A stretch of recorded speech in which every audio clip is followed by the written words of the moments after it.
राधे राधे प्रिय दर्शकों, हमारे इस चैनल पर आपका हार्दिक स्वागत है। प्रिय मित्रों, सत्संग के द्वारा परम पिता परमात्मा से जुड़ने के लिए आत्मसमर्पण अति आवश्यक है। मित्रों, दुख सुख हर मानव की जिंदगी में आता है।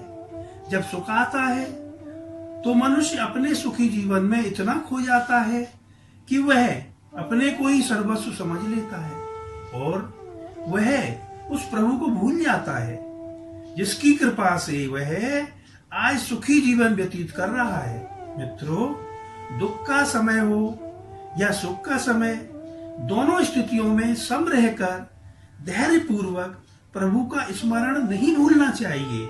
मित्रों, दुख व सुख ये सब हमारे द्वारा किए गए अच्छे व बुरे कर्मों का प्रतिफल है। मगर मनुष्य क्या सोचता है मित्रों कि जो यह अच्छा भक्त है वह हमारे द्वारा किए गए कर्मों का फल है। मगर मित्रों, जब इंसान पर कष्ट आता है तो सारा दोष भगवान पर डाल देता है और कहता है कि हे भगवान, आपने मेरे साथ ही ऐसा क्यों किया। और वह अपने द्वारा किए गए बुरे कर्मों को भूल जाता है, अपने बुरे वक्त को भगवान पर या किसी और इंसान या वस्तु पर डाल देता है और फिर भगवान से कहता है मुझे इन कष्टों से बचाओ। मित्रों, भगवान बड़े दयालु हैं।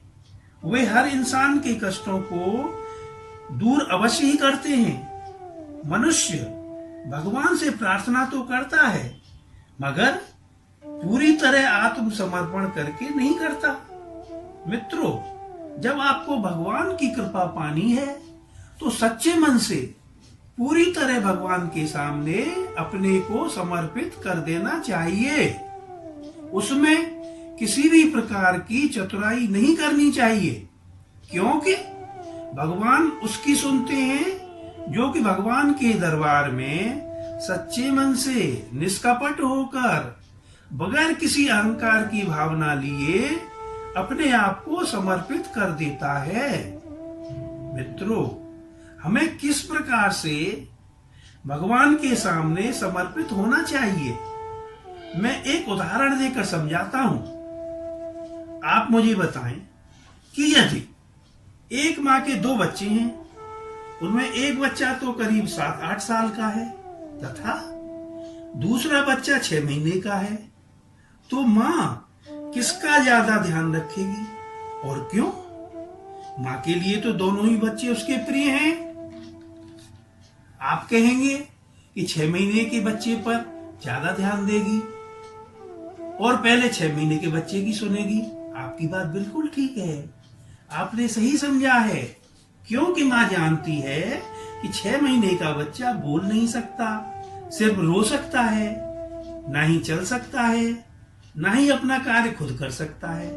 माँ जानती है कि यह पूरी तरह से मुझ पर ही आश्रित है, इसका कोई और ध्यान नहीं रख सकता।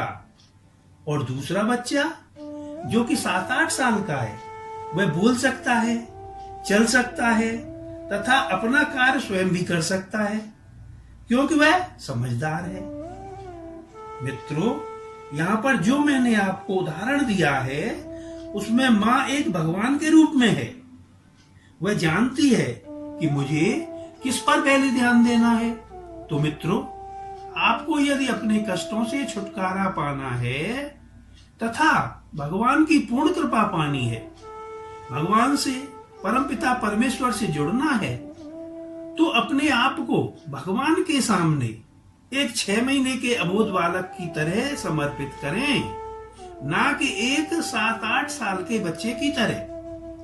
क्योंकि मित्रों, परमपिता परमेश्वर हमारी माँ भी है, हमारे पिता भी हैं, हमारे मित्र भी हैं, हमारे सब कुछ वही हैं।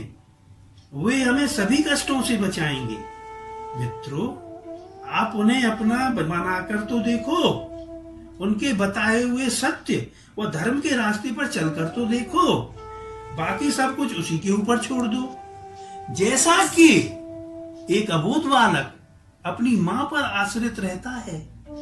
मित्रों, मुझे आशा ही नहीं पूर्ण विश्वास है कि आप अवश्य ही सत्य व धर्म के रास्ते पर चलकर परमात्मा से जुड़ने का प्रयास करेंगे और इसके लिए आप सत्संग रूपी सावन का अवश्य ही प्रयोग करेंगे। मित्रों, अब मैं आज्ञा चाहता हूं और अगले एपिसोड में कुछ और नया व आपके लिए उपयोगी सत्संग रूपी साबुन लेकर आपसे मुलाकात करूंगा।